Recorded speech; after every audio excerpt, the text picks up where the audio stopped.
முக்கியமான ஒரு சமுதாய பிரச்சனைக்காக இங்கே வந்து கொண்டிருக்கிறீர்கள்.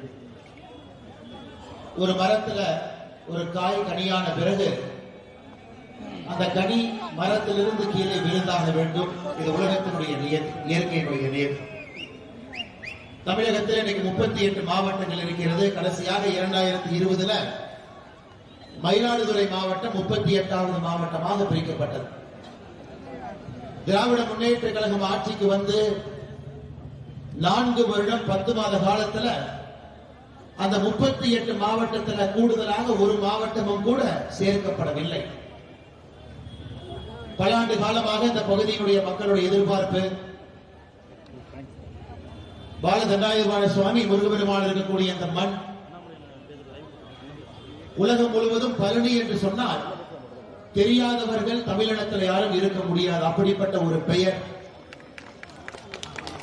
பிறந்த குழந்தையிலிருந்து வயதான முதியவர் வரை தன்னுடைய வாழ்நாளில் ஒரு நாளாவது பழனியில முருகபெருமானை தரிசிக்க வேண்டும் என்று வரக்கூடிய பக்தாதிகள் தினமும் 40,000 பேர் வெளியூரிலிருந்து பழனியில முருகபெருமானை மட்டும் பார்ப்பதற்காக வருபவர்கள். அது சனி ஞாயிறு இந்த 2 நாட்கள்ல 60,000 பெருமளவுல பக்தர்கள் வரக்கூடியவர்கள்.